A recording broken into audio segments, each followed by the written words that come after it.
तो दोस्तों आज हम बात करने जा रहे हैं सुपरसेल नाम की इस सीरीज के बारे में, जो कि एक तरह से ड्रामा सीरीज है और नेटफ्लिक्स की तरफ से इस वीक हमें ये देखने को मिलने वाली है। दोस्तों ये एक हॉरर मिस्ट्री सीरीज़ रहने वाली है, तो पूरी डिटेल में जानकारी इस सीरीज़ के बारे में आपको इस वीडियो में मैं बताऊंगा, जैसे कि इसकी फैक्ट, डिटेल, अपडेट, स्टोरी, कितने एपिसोड हमें देखने को मिलेंगे और क्या स्टोरी हमें देखने को मिलने वाली है। सारी कुछ जानकारी इस वीडियो में मैं आपको बताने वाला हूँ, तो वीडियो को जरूर से लाइक कीजिएगा, चैनल को सब्सक्राइब करके बेल आइकन दबा कर इसे ऑल पर सेट कर दीजिएगा, ताकि हमारी जितनी भी अपकमिंग वीडियो जो है वो आप तक पहुंचती रहे। तो दोस्तों अब हम इसके बारे में जानना चालू करते हैं। सुपरसेल एक आगामी ड्रामा टेलीविजन सीरीज है। रैपमैन नेटफ्लिक्स के लिए इस प्रोजेक्ट पर शोरनर, निर्माता, लेखक और मुख्य निर्देशक के रूप में काम करते हैं। सेबस्टियन थिएल 3 एपिसोड का निर्देशन भी करते हैं। आधार: दक्षिण लंदन के साधारण से दिखने वाले काले लोगों के एक समूह में अप्रत्याशित रूप से सुपर शक्तियां विकसित हो जाती हैं। 1. कास्ट: टोसिन कोल, माइकल लासाकी, एडेलियो एडेदायो, डायोन के रूप में, Yasmin Monet Prince, Veronica, Eddie Marsan Ray के रूप में, Nadine Mills, Sabrina, Eric Kofi Abrefa, Andre के रूप में, केल्विन डेम्बा, रॉडनी के रूप में, जोश टेडेकू जोश के रूप में, रेक्सिया ओजो शार्लीन के रूप में, जियाकोमो मैंसिनी स्पर के रूप में, माइकल सलामी, गैब्रियल के रूप में, ट्रेविस जे, जॉन।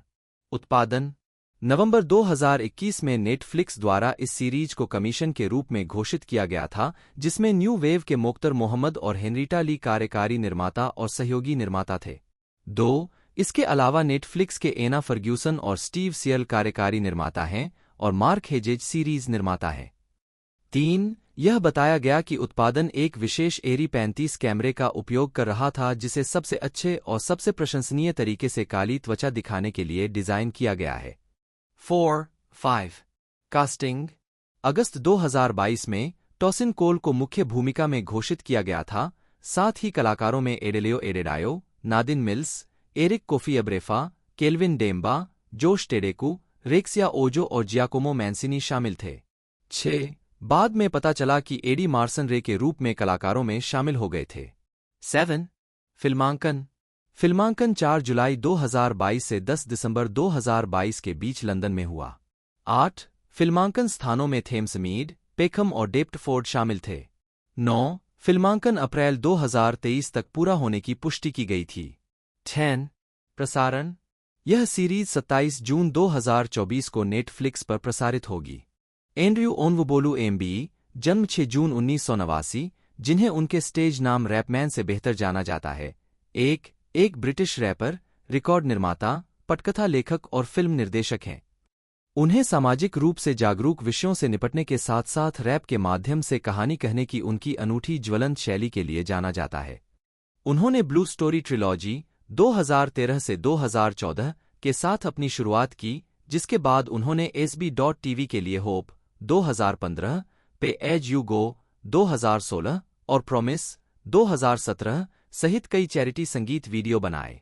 रैपमैन ने अपने 3 भाग वाले यूट्यूब ट्रिलॉजी शिरोज स्टोरी 2018 के साथ अंतर्राष्ट्रीय ख्याति का अनुभव किया, जिसने यूनाइटेड किंगडम में संगीत दृश्य के बीच एक पंथ का अनुसरण किया और जेजेड के रॉक नेशन के साथ उनके अनुबंध को आगे बढ़ाया। रैपमैन ने ब्लू स्टोरी 2019 के साथ अपने लेखन और निर्देशन की शुरुआत की, जो इसी नाम की उनकी यूट्यूब श्रृंखला का रूपांतरण है। उनकी अन्य फिल्म और टीवी क्रेडिट में अमेरिकन सन 2009 की फ्रेंच क्राइम फिल्म ए प्रोफेट का रीमेक और नेटफ्लिक्स सुपरहीरो सीरीज सुपरसेल शामिल है। 2022 में रैपमैन को उनके रैपिंग और फिल्म निर्माण के माध्यम से नाटक और संगीत के लिए सेवाओं के लिए एलिजाबेथ द्वितीय से 2022 के जन्मदिन सम्मान में एमबी नियुक्त किया गया था। 2. प्रारंभिक और व्यक्तिगत जीवन: ओन्वुबोलू का जन्म 6 जून 1989 को लंदन के डेप्टफोर्ड में हुआ था। उनकी परवरिश उनकी मां ने की और 11 साल की उम्र से ही उन्होंने कैम्बरवेल के सेक्रेड हार्ट कैथोलिक स्कूल में पढ़ाई की, जो डेप्टफोर्ड और पेखम के बीच पोस्टकोड युद्ध के बीच था। 3. 4. ओन्वुबोलू अपने पूर्व साथी से 3 बच्चों के पिता है। संगीत कैरियर: रैपमैन ने ब्लू स्टोरी ट्रिलॉजी 2013 से 2014 के साथ अपनी शुरुआत की, जिसमें लंदन के अलग अलग इलाकों पेखम और डेप्टफोर्ड के दो सबसे अच्छे दोस्तों को दिखाया गया था जो अपने अपने इलाकों के बीच एक हिंसक और कपटी पोस्टकोड युद्ध में खुद को दुश्मन बनते हुए पाते हैं। यह सीरीज यूट्यूब चैनल SB.TV पर रिलीज की गई और इसे सकारात्मक प्रतिक्रिया मिली।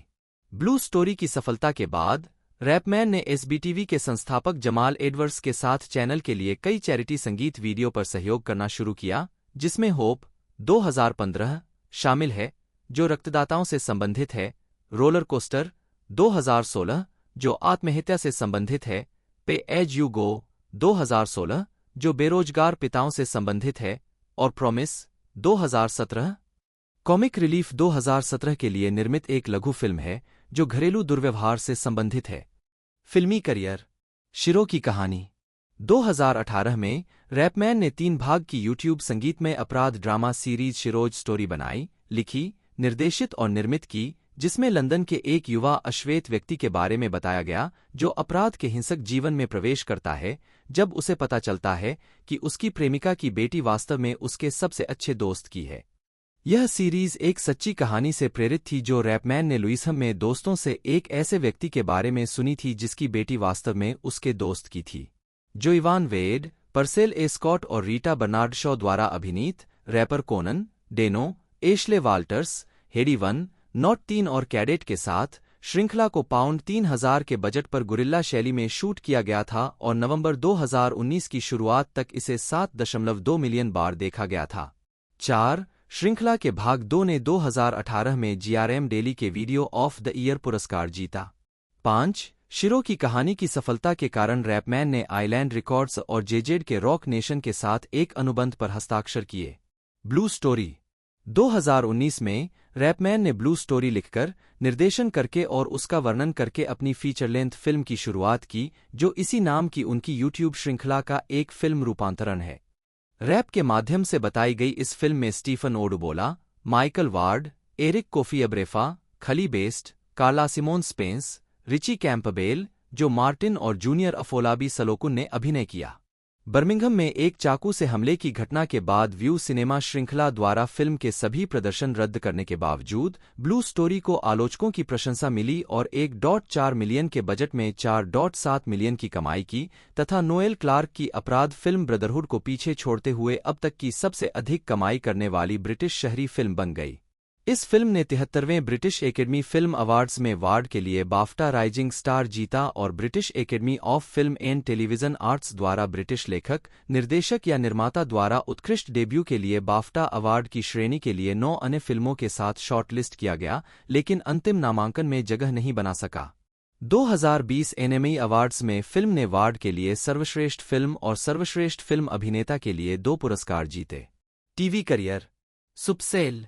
2022 में यह घोषणा की गई कि रैपमैन नेटफ्लिक्स के लिए सुपासेल पर शोरनर, निर्माता, लेखक और मुख्य निर्देशक के रूप में काम करेंगे, जो दक्षिण लंदन के साधारण ब्रिटिश अफ्रीकियों के एक समूह के बारे में एक सुपरहीरो श्रृंखला है जो अप्रत्याशित रूप से सुपर शक्तियां विकसित करते हैं। प्रभाव। रैपमैन ने अपने रैप स्टोरीटेलिंग पर टुपैक शकूर, द नोटोरियस बिग, नेस और जेजेड का प्रभाव बताते हुए दावा किया कि उनके सभी एल्बम में एक स्टोरीटेलिंग गाना होता था। स्टोरीटेलिंग गाना हमेशा से मेरा पसंदीदा गाना रहा है, लेकिन वे कभी भी इसमें विजुअल नहीं डालते थे। इसलिए जब मैंने रैप करना शुरू किया तो मैं उनकी तरह रैप करना चाहता था, लेकिन विजुअल को दूसरे स्तर पर ले जाना चाहता था। अपने फिल्म निर्माण के संबंध में रैपमैन मार्टिन स्कॉर्सेसे को प्रेरणा स्रोत मानते हैं। उनकी पसंदीदा फिल्म गुडफेलास है। उनके कुछ अन्य फिल्म प्रभावों में Ryan Coogler, F. Gary grey, Hughes brothers, John singleton और स्पाइक ली शामिल हैं। सेबेस्टियन थिएल का फिल्म निर्माण में करियर 2008 में शुरू हुआ। बास्केटबॉल में अपनी आकांक्षाओं से आगे बढ़ने के बाद उन्होंने अपशॉट एंटरटेनमेंट की स्थापना की, जो लघु फिल्मों और कॉमेडी स्केच के निर्माण पर ध्यान केंद्रित करता है, और यूट्यूब पर अपने स्वयं के निर्मित वीडियो वितरित करना शुरू कर दिया। उनके शुरुआती प्रोजेक्ट ने ध्यान आकर्षित किया, विशेष रूप से रिचर्ड ब्रैंसन से मान्यता प्राप्त की, जिन्होंने थिएल को वर्जिन मीडिया पायनियर के रूप में उजागर किया। 1. 2012 तक थिएल ने इवनिंग स्टैंडर्ड की 25 सबसे प्रभावशाली लंदनवासियों की सूची में शीर्ष 25 में स्थान प्राप्त किया। 2. और उनकी लघु फिल्म इल्लीगल एक्टिविटी ने स्क्रीन नेशन डिजिटल पुरस्कार हासिल किया। 3. उनकी डॉक्यूमेंट्री ट्रैप टाउन जो 2011 के इंग्लैंड दंगों पर आधारित है, 2014 में लंदन लाइव पर प्रसारित हुई। 1. 2017 में थिएल ने अपनी बहन फ्रीडा थिएल, माइकल सलामी, वेरुचे ओपिया और सीन सागर अभिनीत जस्ट ए कपल के लिए निर्देशक, लेखक और संपादक के रूप में कई भूमिकाएं निभाईं।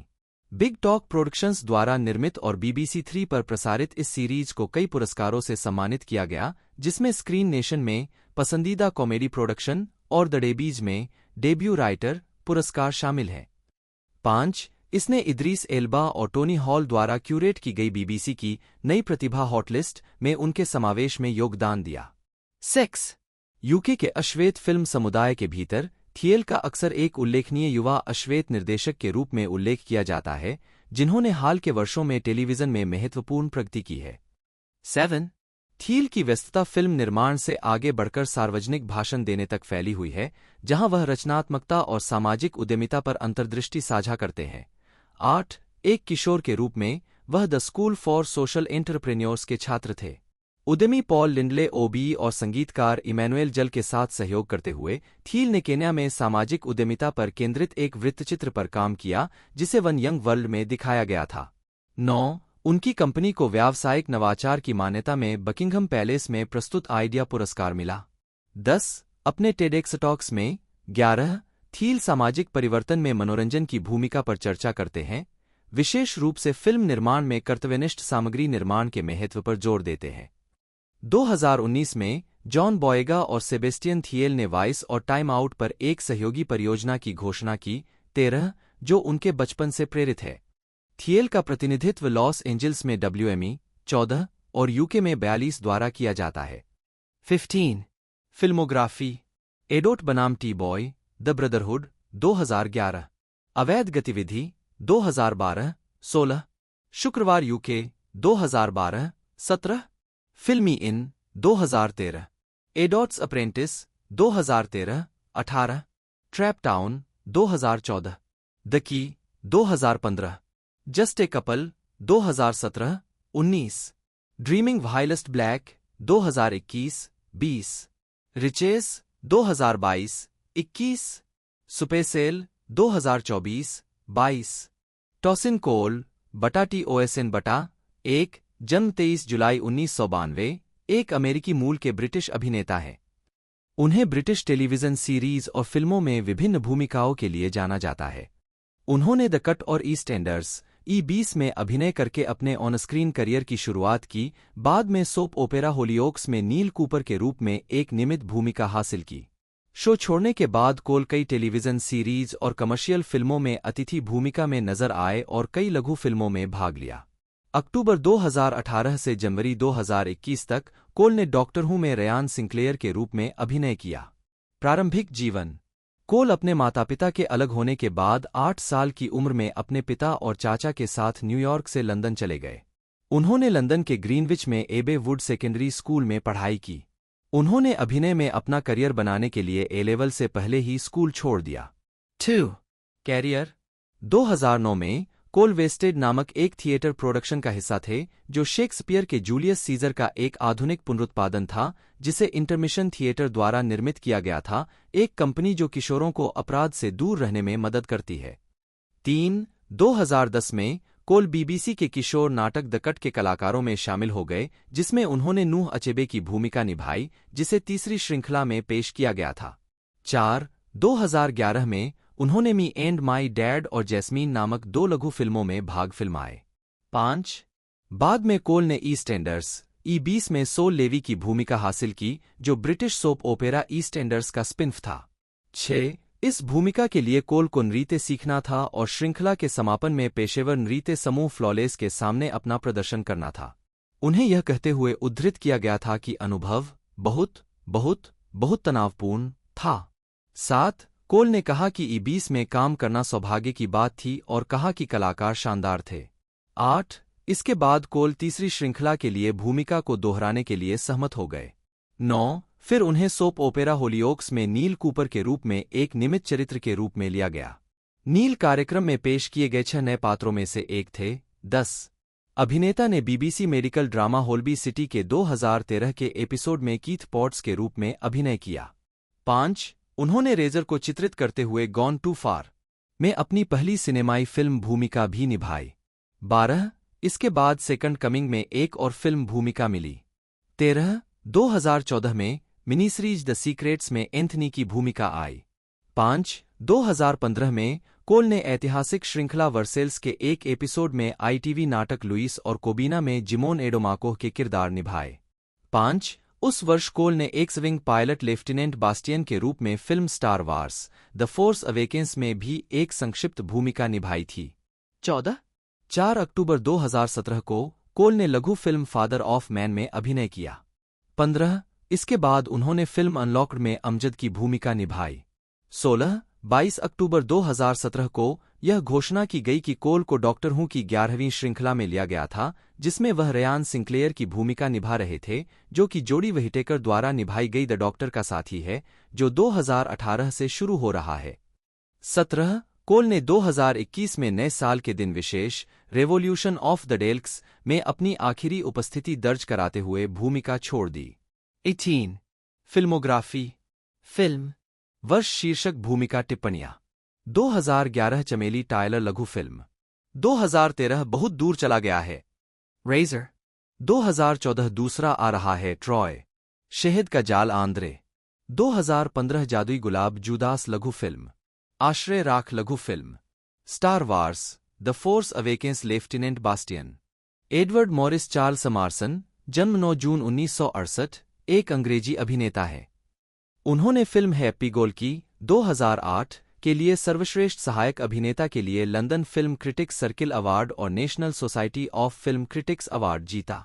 उन्होंने Gangster Number 1 2000, V for Vendetta 2006, Mission Impossible 3 2006, 66 2006, Hancock 2008, Sherlock Holmes 2009, War horse 2011, Sherlock Holmes A Game of Shadows 2011, The Best of Men 2012, The World's End 2013, Still Life 2013, The Exception 2016, Deadpool 2 2018 और वाइस 2018 जैसी फिल्मों में काम किया है।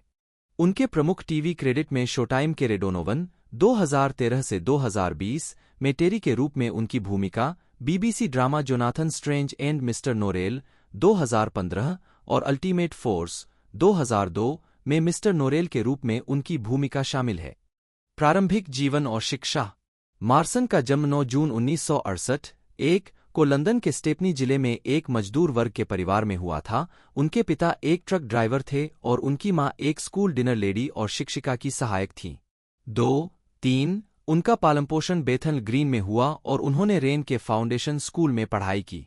4 उन्होंने 16 साल की उम्र में स्कूल छोड़ दिया और थिएटर में अपना करियर शुरू करने से पहले एक प्रिंटर के रूप में प्रशिक्षुता की। 3 उन्होंने mount view academy of theatre arts में प्रशिक्षण प्राप्त किया। 1991 में स्नातक की उपाधि प्राप्त की। 5 और Kogan academy of dramatic arts में सैम कोगन 6 के अधीन अध्ययन किया। 7 जिसे अब the school of the science of acting के नाम से जाना जाता है। 7 जिसके अब मार्सन संरक्षक हैं।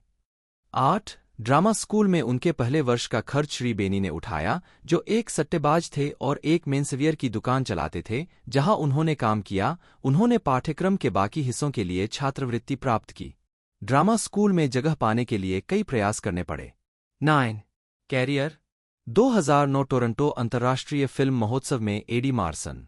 मार्सन की पहली टेलीविजन उपस्थिति 1992 में London weekend television series the piglet files में एक योब के रूप में थी।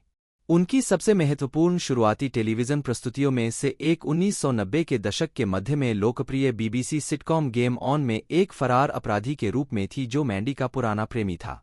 मार्सन ने Casualty, The Bill, Grass, Kavanagh QC, Grange Hill, Silent Witness, Ultimate Force, South Cliff 10 और अन्य में भूमिकाएं निभाईं। उन्होंने Merlin episode Love in the Time of Dragons में मैंटिकोर को आवाज भी दी। 11 2012 में उन्होंने शोटाइम की ड्रामा सीरीज रे डोनोवन के 7 सीरीज और 82 एपिसोड में मुख्य किरदार के भाई टेरी डोनोवन का किरदार निभाया। 10 उसी वर्ष उन्होंने television film The Best of Men में लुडविग गुट्टमैन का किरदार निभाया। मई 2015 में Marsan BBC period drama Jonathan Strange and Mr Norrell में व्यावहारिक जादूगर गिलबर्ट नोरेल के रूप में दिखाई दिए। 12 मार्सन कई और विविध फिल्म भूमिकाओं में दिखाई दिए हैं।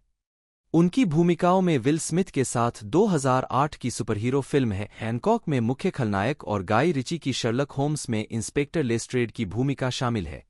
उनकी अन्य फिल्मों में 66, Gangs of New York, 10, 21 Grams, The Illusionist, 10, V for Vendetta, Gangster Number 1, Miami Vice, Mission, Impossible 3, I Want Candy, Vera Drake, Happy Go Lucky, 10, Filth, Tyrannosaur, 10 और हार्टलेस शामिल हैं। 13 2021 में मार्सन उपन्यास रिडले रोड के टेलीविजन रूपांतरण में फांसीवाद विरोधी कार्यकर्ता सोली मालिनोव्स्की के रूप में दिखाई दिए। 14 2022 में उन्होंने आईटीवी की drama series the thief, his wife and the canoe में जॉन डार्विन की वास्तविक जीवन की भूमिका निभाई। 15 मार्सन 2024 में रिलीज होने वाली बायोपिक बैक टू ब्लैक में एमी वाइनहाउस के पिता मिच वाइनहाउस के रूप में दिखाई दिए। 16 व्यक्तिगत जीवन। मार्सन ने 2002 में मेकअप आर्टिस्ट जेनिन श्नाइडर से शादी की। उनके 4 बच्चे हैं। 17 मार्सन एक मानवतावादी हैं और उन्हें 2015 में ह्यूमनिस्ट यूके का संरक्षक नियुक्त किया गया था। 18 उन्होंने 2015 में बीबीसी रेडियो 5 लाइव पर कला में कामकाजी वर्ग के लोगों के प्रतिनिधित्व की कमी की आलोचना की, जिसमें उन्होंने कहा कि बहुत अधिक नाटक श्वेत, विशेषाधिकार प्राप्त, मध्यम वर्ग के दृष्टिकोण से लिखा गया है। 19 2024 में हार्ड टॉक पर उनका साक्षात्कार लिया गया, जिसका शीर्षक था क्या कला कामकाजी वर्ग के लोगों की उपेक्षा करती है। 9 फिल्मोग्राफी। चाबी उन कार्यों को दर्शाता है जो अभी तक जारी नहीं हुए हैं। फिल्म 1912 में इंग्लैंड के डेवन में एक आयरिश शिकारी का जन्म हुआ। एक नीलामी में किसान टेड नैरकॉट ने अपने मकान मालिक लियोन्स से ज्यादा बोली लगाकर बछड़े को खरीदा, जिससे उसकी पत्नी रोज को निराशा हुई, क्योंकि परिवार को एक ऐसे कामकाजी घोड़े की जरूरत थी जो खेत जोत सके, न कि एक आयरिश शिकारी। उनके बेटे अल्बर्ट ने अपने सबसे अच्छे दोस्त एंड्रयू के साथ मिलकर बछड़े का नाम जॉय रखा और उसे उल्लू की आवाज की नकल करते हुए आना सिखाया। दोनों के बीच एक करीबी रिश्ता बन गया। सभी बाधाओं के बावजूद घोड़ा और लड़का एक चट्टानी खेत जोतते हैं, जिससे उन्हें शलजम उगाने में मदद मिलती है और इस तरह परिवार का खेत बच जाता है। रोज अल्बर्ट को द्वितीय बोअर युद्ध के दौरान मिले उसके पिता के पदक दिखाता है और उसे टेड का रेजिमेंटल पताका देता है, तथा अल्बर्ट को विश्वास दिलाता है कि उसके पिता पर युद्ध के कारण शारीरिक और मानसिक घाव हैं। 1914 में जब जर्मनी के साथ युद्ध की घोषणा की जाती है, भारी बारिश से परिवार की फसलें बर्बाद हो जाती हैं, जिसके कारण टेड को जॉय को सेना को बेचना पड़ता है। अल्बर्ट दुखी हो जाता है और बिक्री को रोकने की कोशिश करता है, लेकिन कोई फायदा नहीं होता। कैप्टन जेम्स निकोल्स घोड़े के प्रति अल्बर्ट के लगाव को देखता है और जॉय की देखभाल करने का वादा करता है। अल्बर्ट भर्ती होने की कोशिश करता है, लेकिन वह बहुत छोटा है और कंपनी के रवाना होने से पहले वह जॉय की लगाम पर पताका बांधता है और जॉय से वादा करता है कि वह उसे ढूंढ निकालेगा।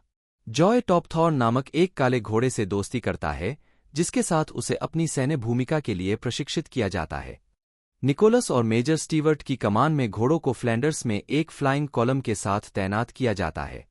वे एक जर्मन शिविर के माध्यम से घुड़सवार सेना का नेतृत्व करते हैं, लेकिन मशीन गन की आग से यूनिट नष्ट हो जाती है। निकोलस अपने लगभग सभी साथी घुड़सवारों के साथ मारा जाता है और जर्मन घोड़ों को पकड़ लेते हैं। गुंथर, एक जर्मन सैनिक, को जॉय और टॉपथॉर्न की देखभाल का काम सौंपा जाता है। जब उसके छोटे भाई माइकल को अग्रिम मोर्चे पर भेजा जाता है, तो गुंथर घोड़ों को ले जाता है और वे चारों भाग जाते हैं।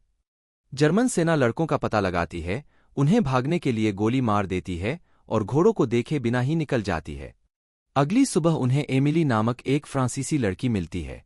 जब जर्मन सैनिक उसके दादा के खेत पर पहुंचते हैं, तो वह घोड़ों को अपने बेडरूम में छिपा देती है। अपने जन्मदिन के लिए एमिली के दादा उसे जॉय की सवारी करने की अनुमति देते हैं, लेकिन वे जर्मनों से टकरा जाते हैं जो घोड़ों को जब्त कर लेते हैं। एमिली के दादा ने पताका रख ली। 1918 तक अल्बर्ट ने सेना में भर्ती हो लिया और एंड्रयू के साथ सोमे की दूसरी लड़ाई में लड़ रहा है। ब्रिटिश सेना द्वारा नो मैन्स लैंड में हमला करने के बाद अल्बर्ट और एंड्रयू जर्मन खाई में पहुंच जाते हैं, जहां एक गैस बम फट जाता है। एंड्रयू मारा जाता है, जबकि अल्बर्ट बच जाता है, अस्थायी रूप से अंधा हो जाता है। जर्मन लोग जॉय और टॉपथॉर्न का इस्तेमाल तोपखाने को ढोने के लिए करते हैं, प्राइवेट फ्रेडरिक हिंगलमैन की देखरेख में। वह उनकी यथासंभव देखभाल करता है, लेकिन बुरी तरह थके हुए टॉपथॉर्न अत्यधिक काम से थक कर मर जाते हैं। इस नुकसान से हताश, हिंगलमैन अपने कमांडरों के खिलाफ विद्रोह करता है और उसे हिरासत में लिया जाता है, लेकिन जॉय को उसकी लगाम से मुक्त करने से पहले नहीं। जॉय भाग जाता है और नो मैन्स लैंड में सरपट दौड़ता है और एक टैंक से बचता है, लेकिन कांटेदार तार में उलझ जाता है। कॉलिन, एक ब्रिटिश सैनिक, सफेद झंडे के नीचे जॉय के पास जाता है और उसे मुक्त करने का प्रयास करता है। पीटर, एक जर्मन सैनिक, तार काटने वाले उपकरण के साथ आता है और साथ में वे जॉय को बचाते हैं। यह तय करने के लिए कि घोड़े को कौन ले जाना चाहिए, वे एक सिक्का उछालते हैं। अल्बर्ट, जिसकी आंखों पर अभी भी पट्टी बंधी हुई है, जॉय के बारे में विस्तार से बता पाता है और दोनों फिर से मिल जाते हैं। डॉक्टर जॉय को स्वस्थ करने का फैसला करता है। प्रथम विश्व युद्ध समाप्त होता है और जॉय को नीलाम करने का आदेश दिया जाता है, क्योंकि केवल अधिकारियों के घोड़े ही घर लौटेंगे। अल्बर्ट के साथ ही स्थानीय कसाई के खिलाफ घोड़े की बोली लगाने के लिए एक संग्रह इकट्ठा करते हैं। नीलामी एमिली के दादा द्वारा जीती जाती है, जिसका अर्थ है कि वह मर चुकी है और घोड़ा ही उसके पास बचा हुआ है। हालांकि अल्बर्ट द्वारा उससे विनती करने के बाद बूढ़ा व्यक्ति सैनिक के बंधन की ताकत को पहचानता है और अल्बर्ट को पताका और जॉय लौटा देता है। अल्बर्ट जॉय के साथ अपने परिवार के खेत में लौटता है, अपनी मां को गले लगाता है और अपने पिता को पताका लौटाता है, जो गर्व के साथ अपना हाथ उसकी ओर बढ़ाता है, जबकि जॉय देखता रहता है। Cast: Jeremy Irvine, Albert Narracott, Peter Mullan, Ted Narracott, Emily Watson, Rose Narracott, Niels Arestrup दादा के रूप में, Tom Hiddleston, Captain James Nicholls के रूप में, Benedict Cumberbatch, Major Jamie Stewart, David Thewlis, Lyons, Celine Buckens Emily के रूप में, Toby Kebbell, Colin, Patrick Kennedy Lieutenant Charlie Waverly के रूप में, Leonard Carow, Private Michael Schroeder के रूप में, David Kross, Private Gunther Schroeder के रूप में, Matt Milne, Andrew Easton, Robert Emms, David Lyons, Eddie Marsan Sergeant Fry के रूप में, Nicolas Bro, Private Friedrich Hingelmann के रूप में, Rainer Bock, Brandt, Hinnerk Schonemann, Peter, Gary Lydon, C Easton, Geoff Bell, Sergeant Sam Perkins के रूप में, Liam Cunningham, British Army doctor, Sebastian Hulk डार्म में जर्मन अधिकारी के रूप में, जेरार्ड मैक्सोर्ले, बाजार नीलामी करता, टोनी पिट्स सार्जेंट मार्टिन के रूप में, पिप टॉरेंस, मेजर टॉमकिंस के रूप में, फिलिप नाहोन, फ्रांसीसी नीलामी करता, जीन क्लाउड लेकास कसाई के रूप में, जूलियन वधम ट्रेंच में ब्रिटिश कप्तान के रूप में, डेविड डेंसिक, जर्मन बेस कैंप अधिकारी, एडवर्ड बेनेट, कैवेलरी भर्ती अधिकारी के रूप में, जॉनी हैरिस, पैदल सेना भर्ती अधिकारी, ट्रेंच में ब्रिटिश मेडिक के रूप में Tam Dean Burn, Maximilian Bruckner, German तोपखाना अधिकारी के रूप में, Michael Ryan, British trench soldier के रूप में, मैगी ओलेरेन शॉ, पड़ोसी के रूप में। उत्पादन, पृष्ठभूमि और विकास, माइकल मोरपुर्गो, उस उपन्यास के लेखक जिस पर यह फिल्म आधारित है। माइकल मोरपुर्गो ने 1982 में बच्चों का उपन्यास वॉर हॉर्स लिखा था, जो इडेसले के डेवोन गांव में प्रथम विश्व युद्ध के दिग्गजों से मिलने के बाद लिखा था, जहां वे रहते थे। 8. एक डेवोन येओमेनरी के साथ था और घोड़ों से जुड़ा था। उनके गांव के एक अन्य दिग्गज कैप्टन बजट ब्रिटिश घुड़सवार सेना के साथ थे और उन्होंने मोरपुर्गो को बताया कि कैसे उन्होंने अपनी सारी उम्मीदें और डर अपने घोड़े पर निर्भर कर दिए थे। दोनों ने उन्हें महान युद्ध के दौरान भयावह परिस्थितियों और जान, मानव और पशु के नुकसान के बारे में बताया। 9. मोरपुर्गो ने इस विषय पर आगे शोध किया और जाना कि ब्रिटिश पक्ष में 10 लाख घोड़े मारे गए। उन्होंने सभी पक्षों पर 10 मिलियन घोड़ों की कुल मौत का अनुमान लगाया। 10. ब्रिटेन से विदेश भेजे गए 10 लाख घोड़ों में से केवल 62,000 ही वापस लौटे। महान युद्ध का ब्रिटेन की पुरुष आबादी पर व्यापक और अमिट प्रभाव पड़ा। 8,86,000 पुरुष मारे गए। युद्ध में जाने वालों में से 8 में से 1 और पूरे देश की आबादी का 2%। 12. मोरपुरगो की charity farms for city children द्वारा चलाए जा रहे एक खेत में एक हकलाने वाले युवा लड़के को घोड़े के साथ मधुर संबंध बनाते और धारा प्रवाह बात करते हुए देखने के बाद मोरपुरगो ने घोड़े और युद्ध से पहले और युद्ध के दौरान मिलने वाले विभिन्न लोगों के साथ उसके संबंधों के माध्यम से कहानी कहने का एक तरीका ढूंढ लिया। एक युवा डेवोन फार्म बॉय, एक ब्रिटिश घुड़सवार अधिकारी, एक जर्मन सैनिक और एक बूढ़ा फ्रांसीसी और उसकी पोती। 13 मैं आपको मजाक नहीं करूंगा, यह फिल्म अधिकारों के लिए इतना पैसा था जितना मैंने कभी भी किसी भी चीज के लिए नहीं लिखा। लेकिन यह प्रलोभन नहीं था। प्रलोभन प्रथम विश्व युद्ध के बारे में एक प्रतिष्ठित फिल्म बनाने का मौका था, शायद all quite on the western front जितना ही शानदार, जिसमें बर्बादी की भावना प्रबल थी। माइकल मोरपुरगो 14 मोरपुरगो ने पुस्तक को एक फिल्म की पटकथा में बदलने की कोशिश की, साइमन चैनिंग विलियम्स के साथ 5 साल से अधिक समय तक काम किया, जो अंततः अप्रकाशित हो गया। 15 पुस्तक को 2007 में निक स्टैफोर्ड द्वारा एक मंचीय नाटक के लिए सफलतापूर्वक रूपांतरित किया गया था। 16 2006 से 2009 तक मोरपुरगो, ली हॉल और रेवेल गेस्ट ने वॉर हॉर्स के प्रस्तावित फिल्म संस्करण पर काम किया, जिसे मोरपुरगो और हॉल लिखेंगे और गेस्ट प्रोड्यूस करेंगे। वित्त की कमी का मतलब है कि यह एक अनौपचारिक व्यवस्था थी जिसमें फिल्म के अधिकार मोरपुरगो द्वारा गेस्ट की प्रोडक्शन कंपनी को औपचारिक रूप से नहीं बेचे गए थे और किसी को भी उनके द्वारा किए गए काम के लिए भुगतान नहीं किया गया था।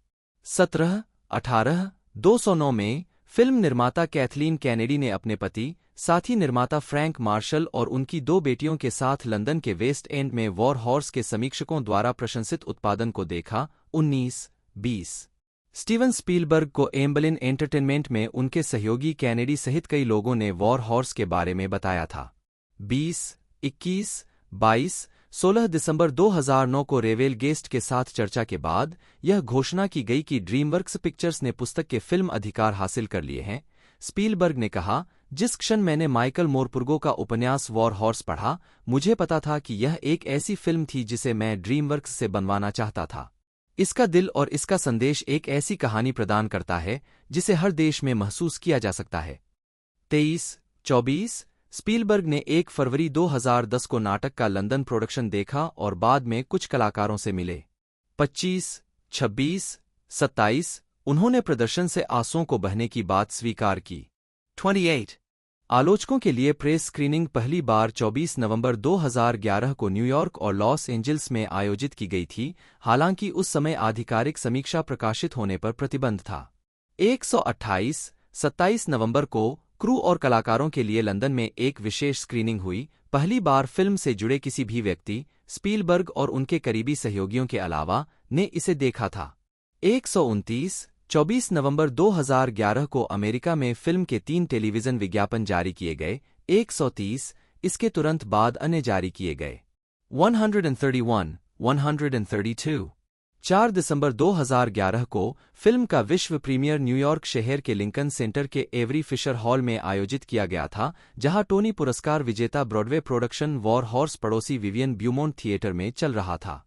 यूके का प्रीमियर 8 जनवरी 2012 को लंदन के लीसेस्टर स्क्वायर में हुआ और इसमें Prince William, Duke of Cambridge और उनकी पत्नी कैथरीन, डचेस ऑफ कैम्ब्रिज ने भाग लिया। 133 स्टीवन स्पीलबर्ग की एक टाई-इन पुस्तक 27 दिसंबर 2011 को हार्पर कॉलिंस द्वारा प्रकाशित की गई थी। 134 होम मीडिया वॉर हॉर्स को 3 अप्रैल 2012 को टचस्टोन होम एंटरटेनमेंट द्वारा ब्लूरे डिस्क, डीवीडी और डिजिटल डाउनलोड पर रिलीज किया गया था। रिलीज को 3 अलग-अलग भौतिक पैकेजों में तैयार किया गया था, एक 4 disc combo pack, 2 disc Blu-ray, DVD और डिजिटल कॉपी, एक 2 डिस्क कॉम्बो पैक, ब्लूरे और डीवीडी, और एक एकल डिस्क डीवीडी। फिल्म को उच्च और मानक परिभाषाओं में आईट्यून्स स्टोर जैसी ऑन डिमांड सेवाओं के माध्यम से डिजिटल रूप से रिलीज किया गया था। 135 सिंगल डिस्क डीवीडी में bonus feature war horse the look शामिल है और डिजिटल संस्करणों में an extra point of view शामिल है। 2 डिस्क कॉम्बो पैक में दोनों बोनस फीचर शामिल है। 4 disc combo pack 2 disc combo pack के समान एक्स्ट्रा के साथ आता है। साथ ही a film making journey, editing and scoring, the sounds of war horse और थ्रू द प्रोड्यूसर्स लेंस। स्वागत। बॉक्स ऑफिस वॉर हॉर्स ने घरेलू स्तर पर 79, 859, 441 और अंतर्राष्ट्रीय स्तर पर 97, 200,000 की कमाई की, जिससे दुनिया भर में कुल 177, 584, 879 की कमाई हुई। हालांकि यह स्पीलबर्ग की सबसे बड़ी बॉक्स ऑफिस सफलताओं में से एक नहीं थी, लेकिन यह अब तक की सबसे ज्यादा कमाई करने वाली प्रथम विश्व युद्ध की फिल्म थी, जब तक कि 6 साल बाद वंडर वुमन ने इसे पीछे नहीं छोड़ दिया। 6. आलोचनात्मक प्रतिक्रिया। रॉटन टोमाटोज पर 244 समीक्षाओं के आधार पर फिल्म को 75% की स्वीकृति रेटिंग मिली है, जिसका औसत स्कोर 7/10 है। साइट की आलोचनात्मक सहमति कहती है, तकनीकी रूप से शानदार, गर्व से भावुक और बेबाक पुराने जमाने की वॉर हॉर्स एक भावनात्मक ड्रामा है जो स्पीलबर्ग के पारंपरिक स्वभाव के साथ दिल को छू जाती है। 137 मेटाक्रिटिक ने 40 आलोचकों के आधार पर 72/100 का स्कोर बताया, जो आम तौर पर अनुकूल समीक्षा दर्शाता है। 138 सिनेमास्कोर द्वारा सर्वेक्षण किए गए दर्शकों ने फिल्म को A+ से F पैमाने पर A का औसत ग्रेड दिया। 139 हालांकि 21 दिसंबर 2011 से पहले फिल्म की आधिकारिक समीक्षा प्रकाशित होने पर प्रतिबंध था। 140 समीक्षाएं 26 नवंबर को मुख्यधारा के प्रेस जैसे द डेली टेलीग्राफ में दिखाई देने लगीं, जिसने इसे 5 में से 4.12 स्टार दिए। 141 फिल्म को ए ग्रेड देते हुए एंटरटेनमेंट वीकली की लिसा श्वार्ज़बाम ने लिखा, यह project saving private Ryan Spielberg, युद्धखानी विशेषज्ञ, साथ ही E.T. स्पीलबर्ग, बचपन की इच्छाओं और परिवार के लिए तड़प के इतिहासकार के लिए खास तौर पर बनाया गया है। 142 द न्यूयॉर्क ऑब्जर्वर के रेक्स रीड ने फिल्म को 4 में से 4 स्टार दिए और कहा, वॉर हॉर्स स्पीलबर्ग की एक ऐसी क्लासिक फिल्म है जिसे मिस नहीं करना चाहिए, जो सच्ची पूर्णता तक पहुंचती है। यह फिल्मों से कहीं बेहतर है और इस साल या किसी भी अन्य साल की सबसे बड़ी जीत में से एक है। 143 रोजर एबर्ट ने फिल्म को 4 में से 3.5 स्टार दिए और कहा कि इसमें निश्चित रूप से स्पीलबर्ग द्वारा निर्देशित कुछ बेहतरीन फुटेज हैं। फिल्म शानदार कलात्मकता के साथ बनाई गई है। स्पीलबर्ग एक शानदार कैनवास के मास्टर हैं। अधिकांश लोग इसका आनंद लेंगे, जैसा कि मैंने लिया। 144 रिचर्ड रोपर ने वॉर हॉर्स की प्रशंसा करते हुए कहा, यह कितना शानदार, लुभावना, महाकाव्य साहसिक है, और फिल्म को 5 में से 4.5 स्टार दिए। 145 बोस्टन ग्लोब के टाय बूर ने कहा कि यह फिल्म पूरी तरह से हॉलीवुड क्लासिकिज्म का काम है, जो जॉन फोर्ड और स्टूडियो युग के अन्य दिग्गजों की शिल्प कौशल और भावुकता को याद करती है, और इसे 4 में से 3 स्टार दिए। 146 इसके विपरीत द गार्जियन के साइमन विंडर ने लिखा कि फिल्म समान होने के लिए मुड़ने के बावजूद बस खुद की मदद नहीं कर सकी और कुछ नकली सुधारित शराबी की तरह एंग्लो-जर्मन क्लिच के पूरे लघु लिकर चयन पर खुद को झोंक दिया। 147 द न्यू यॉर्कर के डेविड डेनबी ने लिखा कि घोड़े खुद शानदार हैं और शायद यही फिल्म देखने के लिए पर्याप्त कारण है, लेकिन वॉर हॉर्स एक नीरस, विचित्र रूप से अकल्पनीय कृति है। 148 प्रशंसा। वॉर हॉर्स ने 2011 की सर्वश्रेष्ठ फिल्मों की कई आलोचकों की सूचियों में जगह बनाई। टाइम के रिचर्ड कॉलिस ने इसे 2011 की 5वीं सर्वश्रेष्ठ फिल्म का नाम दिया। उन्होंने कहा, साहसिक रूप से भावनात्मक, खुले दिल से, वॉर हॉर्स केवल सबसे पत्थर दिलों को अछूता छोड़ देगा। 149 फिल्म के डेविड चेन ने वॉर हॉर्स को 2011 की सर्वश्रेष्ठ फिल्म के रूप में चुना। 150 पुरस्कार वर्ग नाम परिणाम संदर्भ। शैक्षणिक पुरस्कार उत्तम चित्र स्टीवन स्पीलबर्ग। कैथलीन कैनेडी मनोनीत 151। सर्वश्रेष्ठ कला निर्देशन रिक कार्टर। ली सैंडेल्स मनोनीत। सर्वश्रेष्ठ छायांकन यानुश कामिंस्की मनोनीत। सर्वश्रेष्ठ मूल स्कोर जॉन विलियम्स मनोनीत। सर्वश्रेष्ठ ध्वनि संपादन रिचर्ड हाइमंस। गैरी राइडस्ट्रॉम मनोनीत। सर्वश्रेष्ठ ध्वनि मिश्रण Gary Rydstrom. Andy Nelson. Tom Johnson. Stuart Wilson मनोनीत। अमेरिकी सिनेमा संपादक पुरस्कार सर्वश्रेष्ठ संपादित फीचर फिल्म नाटकीय माइकल काहन मनोनीत 152। अमेरिकी फिल्म संस्थान पुरस्कार वर्ष 2011 की सर्वश्रेष्ठ फिल्म युद्ध अश्व जीत गया 153। ब्रिटिश अकादमी फिल्म पुरस्कार सर्वश्रेष्ठ फिल्म संगीत जॉन विलियम्स मनोनीत 154। सर्वश्रेष्ठ छायांकन यानुश कामिंस्की मनोनीत। सर्वश्रेष्ठ प्रोडक्शन डिजाइन।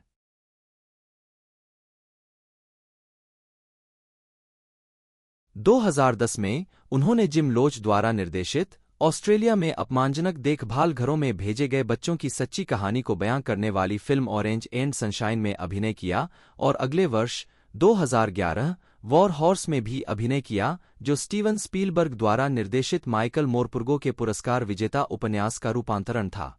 2011 में उन्होंने सीरियल किलर फ्रेड वेस्ट के बारे में ITV की 2 भाग वाली फिल्म उपयुक्त एडल्ट में जेनेट लीच की भूमिका निभाई, जिसके लिए उन्होंने बाफ्टा जीता।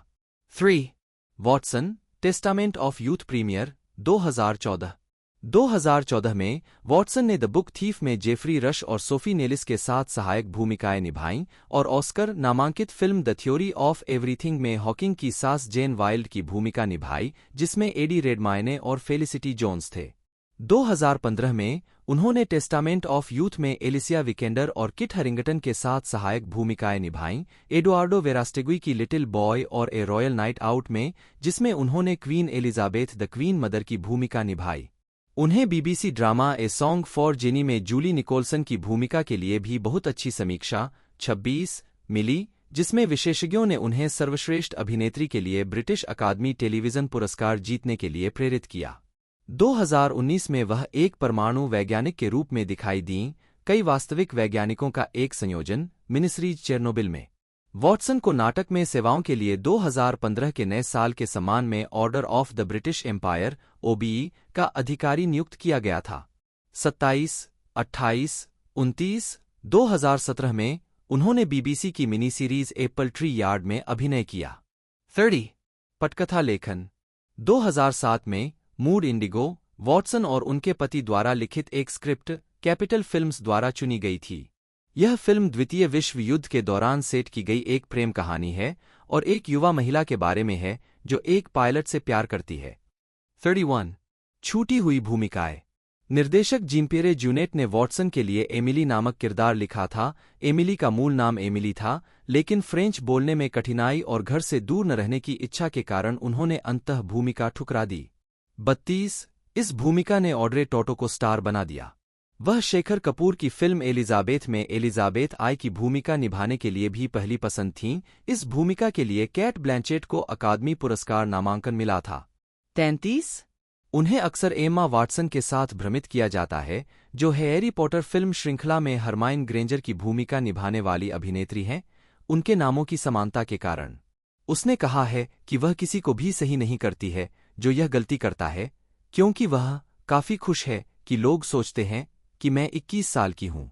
34, 35. दान वॉटसन बच्चों की चैरिटी NSPCC की समर्थक हैं। 2004 में इंग्लैंड के लिए बच्चों के आयुक्त की नियुक्ति के सफल अभियान की अगुवाई करने के लिए उन्हें सोसाइटी के हॉल ऑफ फेम में शामिल किया गया था। 36. हाउस ऑफ कॉमन्स की भीड़ में अपना पुरस्कार प्राप्त करते हुए उन्होंने इस संभावना के खिलाफ आवाज उठाई कि बच्चों का आयुक्त बहुत कम वास्तविक शक्ति वाला एक नाममात्र का व्यक्ति बन जाए।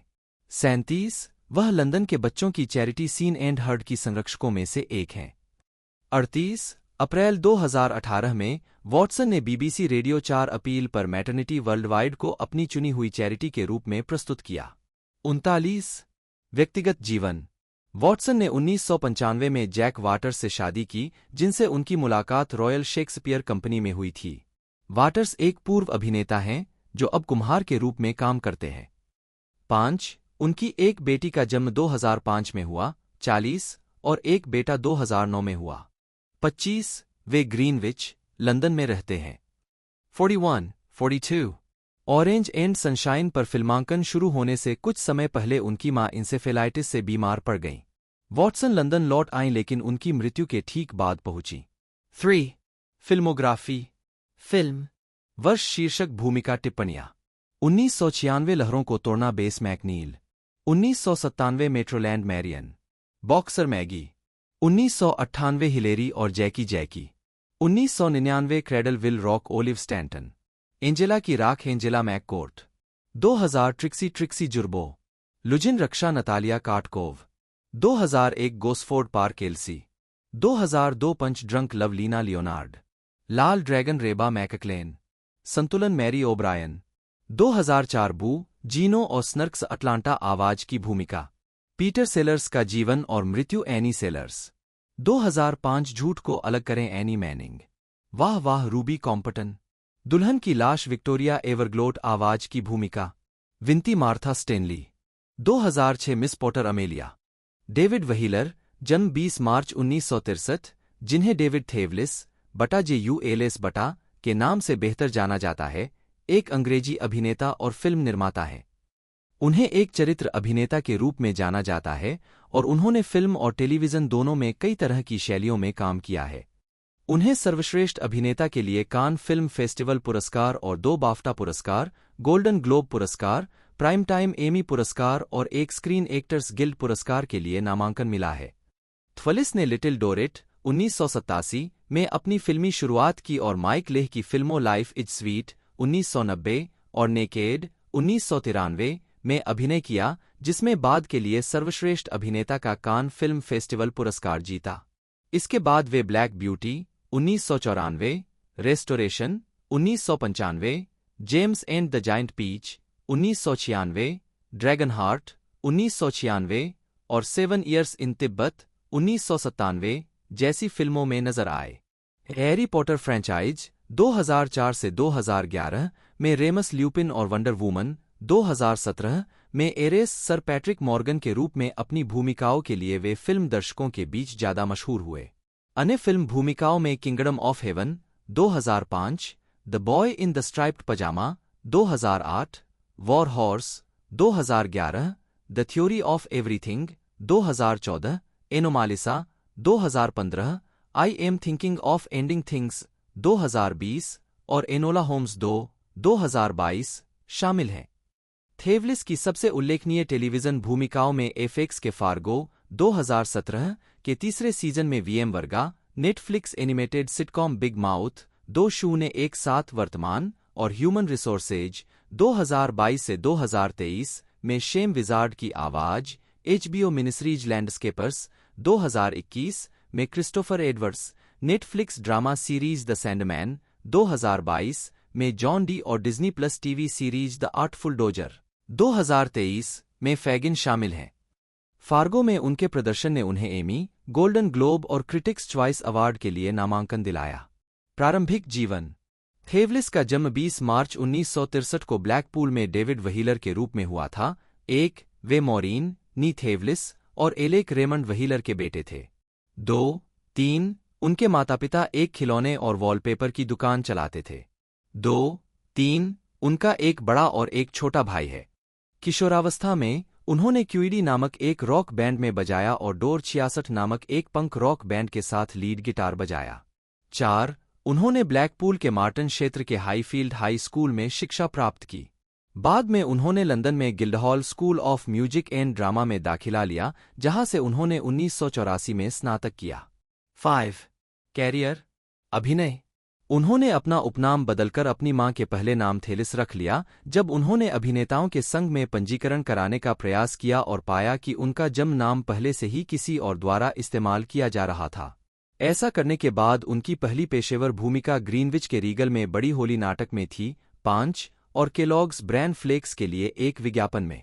थिएटर में थेलिस ने रॉयल नेशनल थिएटर में सैम मेंडेस की the sea, royal court theatre में मैक्स स्टैफोर्ड क्लार्क की आइसक्रीम, फर्नहैम में the ruffian on the stairs the woolly और किंग्स हेड थिएटर में the lady and the clarinet में अभिनय किया है। उन्होंने 1985 में बीबीसी के ओनली फूल्स एंड हॉर्सेस और 1986 में द सिंगिंग डिटेक्टिव जैसी हाई प्रोफाइल सीरीज में छोटी भूमिकाएं निभाईं, इससे पहले कि उन्हें एलन क्लार्क की रोड और 1987 में आईटीवी सिटकॉम वैलेंटाइन पार्क में एक महत्वपूर्ण भूमिका की पेशकश की गई। उसी वर्ष थेवलिस ने लिटिल डोरिट में अपनी फिल्म की शुरुआत की। उनकी पहली बड़ी स्क्रीन वाली मुख्य भूमिका क्लाइव ओवेन के साथ 1988 में बीबन किड्रॉन द्वारा निर्देशित कम देखी गई वूम में थी और फिर उन्होंने 1989 में पॉल ग्रीनग्रास के एंटी फॉकलैंड ड्रामा रिसरेक्टेड में अभिनय किया, जिसमें उन्होंने एक मृत सैनिक की भूमिका निभाई जो ब्रिटेन लौटता है। उन्होंने 1990 में लाइफ इज स्वीट में माइक ले के साथ भी काम किया, जिसमें उन्होंने जेन होरॉक्स के चरित्र के प्रेमी की भूमिका निभाई जो उसके नग्न शरीर से चॉकलेट सॉस चाट रहा था। उन्होंने 1992 में लुइस मैले द्वारा निर्देशित डैमेज और 1993 में डेविड ह्यूग जोन्स द्वारा निर्देशित द ट्रायल जैसी फिल्मों में कम महत्वपूर्ण सहायक भूमिकाएं निभाना जारी रखा। 1993 की फिल्म नेकेड में थेवलिस की ब्रेकआउट भूमिका जॉनी नामक एक बेघर, अत्यधिक बुद्धिमान, कटु, भटकने वाले सड़क दार्शनिक की मुख्य भूमिका थी, जिसके लिए थेवलिस को अपनी पीढ़ी के महान अभिनेताओं में से एक के रूप में स्थापित किया गया और National Society of Film critics, संयुक्त राज्य America, London Film critics circle, evening standard, New York film critics circle और कान फिल्म फेस्टिवल द्वारा सर्वश्रेष्ठ अभिनेता का नाम दिया गया। उसी वर्ष वह टेलीविजन पर प्राइम सस्पेक्ट 3 में जेम्स जैक्सन नामक एक यौन शिकारी के रूप में हेलेन मिरेन और सियारन हिंट्स के साथ दिखाई दिए।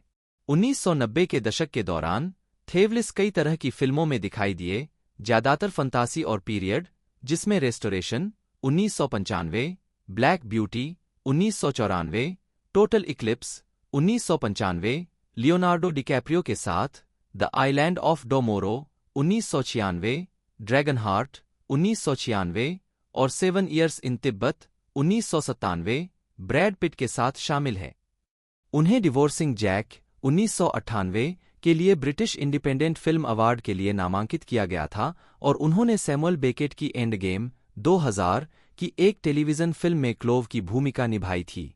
उल्लेखनीय प्रस्तुतियों में बर्नार्डो बर्टोलुची की बेसिज्ड 1998, कोएन बंधुओं की द बिग लेबोव्स्की 1998। उन्होंने क्रिस कोलंबस निर्देशित फिल्म है Harry Potter and the philosopher stone में क्विरिनस क्विरेल की भूमिका के लिए ऑडिशन दिया, लेकिन यह हिस्सा इयान हार्ट को मिल गया। पहली फिल्म से चूकने के बावजूद उन्हें 2004 में है Harry Potter and the prisoner of Azkaban में प्रोफेसर रेमस ल्यूपिन के रूप में कास्ट किया गया। उन्हें ऑडिशन नहीं देना पड़ा क्योंकि वह इस भूमिका के लिए निर्देशक अल्फोंसो क्वारोन की पहली पसंद थे। 6. थेवलिस ने श्रृंखला की 4 अन्य फिल्मों में भूमिका दोहराई। वे नाजी मृत्यु शिविर के एसएस कमांडेंट और the boy in the striped pyjama में मुख्य किरदार के पिता के रूप में नजर आए, जिसे काफी सराहा गया।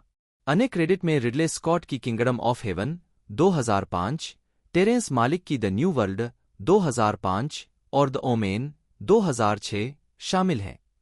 थेवलिस ने ल्यूक बेसन द्वारा निर्देशित बायोपिक द लेडी में बर्मा की नोबेल पुरस्कार विजेता आंग सान सूकी के पति दिवंगत डॉ माइकल एरिस की भूमिका निभाई, जिसमें मलेशियाई अभिनेत्री मिशेल योह ने सूकी की भूमिका निभाई। 2012 में उन्हें international festival of independent cinema of plus camera award मिला। उसी वर्ष उन्होंने हैरी पॉटर की सहकलाकार बोनी राइट द्वारा निर्देशित सेपरेट वी गो में भी अभिनय किया।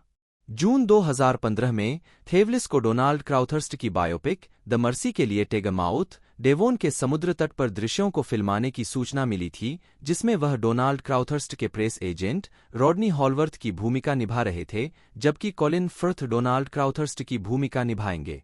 7. उन्होंने रिग्रेशन में भी अभिनय किया, जो शरद ऋतु 2015 में रिलीज हुई एक थ्रिलर थी। सितंबर 2015 में थेवलिस ने हेलेन एडमंडसन की जेबी प्रीस्टली की एन इंस्पेक्टर कॉल्स के बीबीसी टीवी रूपांतरण में इंस्पेक्टर गूल के रूप में अभिनय किया। अक्टूबर 2015 में उन्होंने फिल्म मैकबेथ में राजा डंकन की भूमिका निभाई। थेवलिस ने वंडर वुमन 2017 में एरेस का किरदार निभाया था, जो डीसी कॉमिक्स की इसी नाम की फिल्म थी। 8. 9. उन्होंने जस्टिस लीग 2017 में एरेस के रूप में अपनी भूमिका को संक्षेप में दोहराया। उसी वर्ष वह फार्गो के तीसरे सीजन के मुख्य प्रतिपक्षी वीएम वर्गा के रूप में दिखाई दिए। उनके प्रदर्शन को समीक्षकों द्वारा सराहा गया। 10, 11, 12 और उन्हें prime time Emmy award, critics choice television award और गोल्डन ग्लोब अवार्ड के लिए सहायक अभिनेता के रूप में नामांकन मिला। पीटर मुलान बटा एमएलएन बटा, जन्म 2 नवंबर 1959, एक स्कॉटिश अभिनेता और फिल्म निर्माता है। उन्हें केन लोच की माई नेम इज जो 1998, द क्लेम 2000 और बीबीसी कॉमेडी सीरीज मम की तीनों सीरीज में उनकी भूमिका के लिए जाना जाता है, जिसमें उन्होंने माइकल की भूमिका निभाई थी। उन्होंने 2002 में द मैगडलीन सिस्टर्स के निर्देशन के लिए 59वें वेनिस अंतर्राष्ट्रीय फिल्म महोत्सव में गोल्डन लायन पुरस्कार जीता। प्रारंभिक जीवन और शिक्षा। मुलन का जन्म 2 नवंबर 1959 को स्कॉटलैंड के एबरडीनशायर के पीटरहेड में पेट्रिसिया, एक नर्स, और चार्ल्स मुलन, ग्लासगो विश्वविद्यालय में एक लैब तकनीशियन, के बेटे के रूप में हुआ था। 1, 2, 8 बच्चों में से 7वें, मुलन का पालनपोषण एक श्रमिक वर्ग के रोमन कैथोलिक परिवार में हुआ था। 3, 4 बाद में वे ग्लासगो के एक जिले मॉसपार्क 5 में चले गए। एक शराबी, मुलन के पिता तेजी से अत्याचारी और अपमानजनक हो गए। जब मुलन 17 वर्ष के थे, तब फेफड़ों के कैंसर से उनकी मृत्यु हो गई। सेक्स।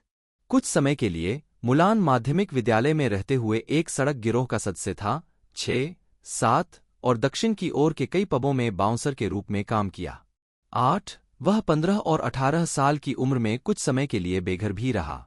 9 मुलन आर्थिक इतिहास और नाटक का अध्ययन करने के लिए ग्लासगो विश्वविद्यालय गए, जहां उन्होंने मंच पर अभिनय करना शुरू किया। 10 कैरियर। इस अनुभाग को सत्यापन के लिए अतिरिक्त उद्धरणों की आवश्यकता है। कृपया इस अनुभाग में विश्वसनीय स्रोतों से उद्धरण जोड़कर इस लेख को बेहतर बनाने में सहायता करें। बिना स्रोत वाली सामग्री को चुनौती दी जा सकती है और हटाया जा सकता है। स्रोत खोजें। पीटर मुलान, समाचार पत्र पुस्तकें विद्वान ज्येष्ठ। मई 2024। जाने कि इस संदेश को कैसे और कब हटाया जाए। अभिनय। मुलान ने स्नातक होने के बाद भी स्टेज अभिनय जारी रखा। उन्होंने शैलो ग्रेव, ट्रेनस्पॉटिंग, ब्रेवहार्ट और रिफर्फ जैसी फिल्मों में भूमिकाएं निभाईं। माई नेम इज जो में एक शराबी की भूमिका के लिए मुलान को 1998 के कान फिल्म फेस्टिवल में सर्वश्रेष्ठ अभिनेता का पुरस्कार मिला। 11 उनकी पहली पूर्ण लंबाई वाली फिल्म ऑर्फन्स ने वेनिस फिल्म महोत्सव में पुरस्कार जीता। उन्होंने पैडी कॉन्सिडाइन की फिल्म टायरानोसॉर 2011 में अपने काम के लिए 2011 सनडांस फिल्म फेस्टिवल में ब्रेकआउट प्रदर्शन के लिए विश्व नाटकीय विशेष जूरी पुरस्कार जीता। मुलान कई प्रसिद्ध फिल्मों में सहायक या अतिथि अभिनेता के रूप में दिखाई दिए हैं, जिनमें रिफर्फ 1991, ब्रेवहार्ट 1995, ट्रेनस्पॉटिंग 1996, session 9 2002, young Adam 2003, children of main 2006, अंतिम 2 हैरी पॉटर फिल्में 2010 से 2011 और वॉर हॉर्स 2011 शामिल हैं। टेलीविजन में उन्होंने 2008 की ITV श्रृंखला द फिक्सर में मुख्य भूमिका निभाई। मुलन जेरार्ड ली और जेन कैंपियन की 2013 की mini series top of the lake में मैट मिचम के रूप में दिखाई दिए, जो मिचम परिवार के मुखिया और तुई मिचम के पिता थे, जिनका गायब होना श्रृंखला का मुख्य विषय है। श्रृंखला में उनके काम के लिए उन्हें प्राइम टाइम एमी पुरस्कार के लिए नामांकित किया गया था। 2016 से 2019 तक उन्होंने BBC 2 सिटकॉम मम में अभिनय किया और 2017 से 2018 तक मुलन नेटफ्लिक्स श्रृंखला ओजार्क के पहले 2 सीजन में दिखाई दिए। 2018 और 2020 में उन्होंने क्रमशः एक आवर्ती और अतिथि क्षमता में HBO के वेस्टवर्ल्ड के दूसरे और तीसरे सीजन में अभिनय किया। मुलान 2021 की मिनिसीरीज द नॉर्थ वाटर और द अंडरग्राउंड रेलरोड में दिखाई दिए। उन्होंने Amazon prime video series the Lord of the rings of power में भी अभिनय किया, जिसका प्रीमियर 2022 में हुआ। 2023 में उन्होंने न्यूजीलैंड की drama series after the party में अभिनय किया। निर्देशन। मुलान एक आर्ट हाउस फिल्म निर्देशक हैं। 2002 में उन्होंने विवादास्पद फिल्म द मैगडलीन सिस्टर्स के साथ निर्देशन और पटकथा लेखन में वापसी की, जो एक आयरिश मैगडलीन शरण में जीवन पर आधारित थी। उन्होंने इस फिल्म के लिए 59वें वेनिस अंतर्राष्ट्रीय फिल्म समारोह में गोल्डन लायन जीता, जिसे कई आलोचकों ने 2003 की सर्वश्रेष्ठ फिल्मों में सूचीबद्ध किया और सर्वश्रेष्ठ ब्रिटिश फिल्म के लिए बाफ्टा पुरस्कार और सर्वश्रेष्ठ फिल्म के लिए यूरोपीय फिल्म पुरस्कार के लिए नामांकित किया। उन्होंने नेड्स 2010 के लिए सैन सेबेस्टियन अंतर्राष्ट्रीय फिल्म महोत्सव में गोल्डन शेल भी जीता। वह प्रमुख यूरोपीय फिल्म समारोहों में अभिनय के लिए शीर्ष पुरस्कार, माई नेम इज जो के लिए कान सर्वश्रेष्ठ अभिनेता पुरस्कार और सर्वश्रेष्ठ फिल्म द मैगडलीन सिस्टर्स के लिए गोल्डन लायन जीतने वाले एकमात्र व्यक्ति हैं। व्यक्तिगत जीवन। मुलान ने 1989 में अभिनेत्री और पटकथा लेखक एन स्वान से शादी की। 2006 में उनका तलाक हो गया। उनके 4 बच्चे हैं, 3 स्वान के साथ, जिनमें से एक बेटा ऑटिज्म से पीड़ित है और एक पूर्व प्रेमिका कार्यकर्ता रोबिना कुरैशी के साथ है। 12 एक स्ववर्णित मार्क्सवादी। 6 मुलन समाजवादी कारणों का समर्थन करना जारी रखते हैं और 1980 के दशक और 1990 के दशक के मध्य में मार्गरेट थैचर और जॉन मेजर कंजर्वेटिव सरकारों के दौरान स्कॉटलैंड में पंपे वामपंथी थिएटर आंदोलन में एक अग्रणी व्यक्ति थे। इनमें 7 84 और वाइल्डकैट थिएटर कंपनियों के साथ काम करना शामिल है। टोनी ब्लेयर और गॉर्डन ब्राउन की नई लेबर सरकारों के एक मुखर आलोचक, उन्होंने द गार्जियन से कहा, TUC और लेबर पार्टी ने हमें, मजदूर वर्ग, बड़ी शैली में बेच दिया, बेशर्मी से। 13 1999 के स्कॉटिश संसद चुनाव से पहले मुलन ने नई स्कॉटिश सोशलिस्ट पार्टी और उनके नेता टॉमी शेरिडन को समर्थन देने का वादा किया। मुलन ने UK इमिग्रेशन सर्विस के ग्लासगो कार्यालयों पर 2006 में कब्जे में हिस्सा लिया। जनवरी 2009 में मुलान ने अन्य अभिनेताओं के साथ मिलकर गाजा के लिए आपदा आपातकालीन समिति की अपील को प्रसारित करने से बीबीसी के इनकार का विरोध किया। उन्होंने बीबीसी के महानिदेशक मार्क थॉम्पसन से कहा, लाखों अन्य लोगों की तरह हम अपील को प्रसारित करने से इनकार करने के निर्णय से पूरी तरह स्तब्ध हैं। जब तक यह अपमानजनक निर्णय वापस नहीं लिया जाता, हम बीबीसी के लिए फिर कभी काम नहीं करेंगे। हम अपने पेशे और उससे परे के अन्य लोगों से भी ऐसा ही करने का आग्रह करेंगे। 15 मुलान ने 2014 के अंत में बीबीसी द्वारा गाजा के लिए डीईसी अपील प्रसारित करने के बाद यान बैंक्स के उपन्यास स्टोनमाउथ के रूपांतरण में दिखाई देने के लिए सहमति व्यक्त की है। 16 मुलन 2014 के स्कॉटिश स्वतंत्रता जमत संग्रह में यस स्कॉटलैंड अभियान के समर्थक थे। 17 2015 में उन्होंने यस अभियान के खिलाफ भयानक पूर्वाग्रह के लिए बीबीसी की आलोचना की और रेडियो टाइम्स को बताया कि बीबीसी को एक वैध लोकतांत्रिक आंदोलन के खिलाफ एक राजनीतिक हथियार के रूप में इस्तेमाल होते देखना वास्तव में मेरा दिल तोड़ गया। 18 फिल्मोग्राफी फिल्म वर्ष शीर्षक भूमिका निदेशक लेखक टिप्पणियां 1990 बड़ा आदमी विंस 1991 निम्न वर्ग जेक सर्वश्रेष्ठ यूरोपीय फिल्म के लिए यूरोपीय फिल्म पुरस्कार 1992 सियालद सिम लघु फिल्म 1993 बंद करना विंसेंट हाहा लघु फिल्म 1994 तुच्छ कब्रैंडी 1995 फ्रिज हाहा लघु फिल्म बुरे लोगों के लिए अच्छा दिन जॉन हाहा लघु फिल्म बहादुर अनुभवी 1996 ट्रेनस्पॉटिंग स्वानी मदर सुपीरियर 1997 गरीब स्वर्गदूत गॉर्डन लघु फिल्म परी कथा एक सच्ची कहानी सार्जेंट फार्मर 1998 बत्तख मिक मेरा नाम जो है जो कवानाग एरेस्ट्रुप का जन्म पेरिस में एक साधारण परिवार में हुआ था। उनके पिता डेनिश थे और उनकी मां ब्रेटन थी। एरेस्ट्रुप ने the beat that my heart skipped और ए प्रोफेट के लिए सर्वश्रेष्ठ सहायक अभिनेता के लिए 3 सेसर पुरस्कार जीते हैं, उसके बाद क्वाइडीर से। पहली 2 फिल्मों का निर्देशन जैक्स ऑडियार्ड ने किया था। इस श्रेणी में उन्हें सबसे अधिक पुरस्कार मिले हैं। 2017 में उन्होंने एक्टिंग पर अपने काम के लिए एक नाटक में सर्वश्रेष्ठ अभिनेता के लिए ग्लोब्स डी क्रिस्टल पुरस्कार जीता और 2019 में उन्होंने रेड पर अपने काम के लिए सर्वश्रेष्ठ अभिनेता का मोलियर पुरस्कार जीता। उन्हें इससे पहले 2000 में कोपेनहेगन के लिए, 2006 में letters to a young poet के लिए और 2012 में डिप्लोमेसी के लिए इसी श्रेणी में नामांकित किया गया था। व्यक्तिगत जीवन नील्स एरेस्ट्रुप 10 साल के थे जब उनके पिता को कॉर्बिलेसोंस में स्थानांतरित कर दिया गया था। उसके बाद परिवार एवरी योन में एक सार्वजनिक आवास परियोजना में चला गया। एरेस्ट्रुप एक अकेला बच्चा था और उसने स्कूल छोड़ना शुरू कर दिया था। वह 1968 में अपनी स्नातक की पढ़ाई में असफल हो गया और अजीबोगरीब नौकरियां करने लगा। उसी समय उसने तानिया बालाचोवा के साथ एक कोर्स में दाखिला लिया जिसे उसने टेलीविजन पर देखा था। उन्होंने थिएटर में अपना करियर शुरू किया जिसे उन्होंने छोटे और बड़े पर्दे पर अधिक से अधिक प्रदर्शित करते हुए जारी रखा। 2012 में 10 साल साथ रहने के बाद नील्स एरेस्ट्रुप ने अभिनेत्री, पटकथा लेखक और लेखिका इसाबेल ले नोवेल से शादी की। उसी वर्ष उनके जुड़वा बच्चे हुए, एक लड़का और एक लड़की। 1 रंगमंच वर्ष शीर्षक लेखक निदेशक 1970 जीवन एक सपना है पेड्रो काल्डेरोन डेला बारका जीन गिलिबर्ट 1970 से 71 मानवद्वेषी मोलियर जीन गिलिबर्ट प्रेम और संयोग का खेल पियरे डी मारिवाक्स मिशेल एच डुफ्रेस ने 1972 से 73 अपराध और दंड फ्योदोर दोस्तोयेव्स्की आंद्रे बारसाक 1973 से 74 ला फैमिली लोडेविच कडी बोअर Derek Goldby 1975 hot L Baltimore Lanford Wilson Alexander Arcady 1976 Gilles de Rais Roger Planchon 1978 मृत्यु प्रतीक्षा Jean Genet Claude Mathieu 1979 Platonov Anton Chekhov Gabriel Garran 1981 से 82 चेरी का बाग एंटोन चेखव पीटर ब्रूक 1982 वह प्रेमी हेरोल्ड पिंटर फिलिप फेरैन अंतिम रात्रि का भोजन Alexei Arbuzov Yves Bureau 1983 Miss Julie August Strindberg Christian Benedetti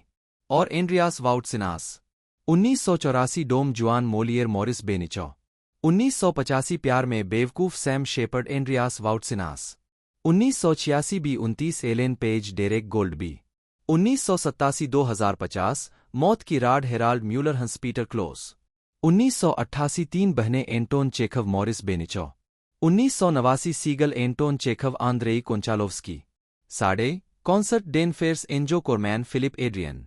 1989 से 90 मानवद्वेषी मोलियर पियरे प्रादिनास। 1990 सब कुछ एक छोटे लड़के के खिलाफ है जीन मिशेल रिब्स। 1991 एक्रिट एलो Eric Emmanuel Schmitt Niels Arestrup. 1993 एक युवा कवि को पत्र Rainer Maria Rilke Niels Arestrup. 1995 दूसरा संगीत Marguerite Duras Bernard Murat. 1996 Virginia Woolf से कौन डरता है एडवर्ड एलबी जॉन बेरी। 1997 से 98 वर्जीनिया वुल्फ से कौन डरता है एडवर्ड एलबी जीनल्यूक रेवोल। 1999 एटोइल्स पियरे लेविल मॉरिस बेनिचो। 1999 से 2000 Copenhagen Michael Frayn Michael Blakemore. 2000 Fernando Krapp ने यह पत्र लिखा है Tankred Dorst Bernard Murat. 2001 insert John Byram Niels Arestrup. 2002 Phedre Jean Racine Jacques Weber. एक रात अरब Roland Schimmelpfennig Frederic Belier Garcia. 2003 हर कोई अपने तरीके से लुइगी पिरांडेलो बर्नार्ड मुरात। 2004 चौरागा Heiner Muller Hans Peter close. होम बेट और वर्टू Luigi Pirandello Jean Claude Idee. 200506 एक युवा कवि को पत्र Rainer Maria Rilke Niels Arestrup. 2007 Eva Nicolas Bedos Daniel Colas. 2008 Beyrouth hotel Remi de Vos Niels Arestrup. 2011 से 12 कूटनीति सिरिल गेली स्टीफन मेल्डेग। 2014 से 16 ले सुपर जीन क्लाउड ब्रिस्विले डैनियल बेनोइन। 2016 से 18 अभिनय जेवियर डुरिंगर। 2018 से 19 वृश्चिक राशि पर कमर Isabelle Le Nouvel Jean Louis Benoit. 2019 से 20 लाल जॉन लोगन जेरेमी लिपमैन।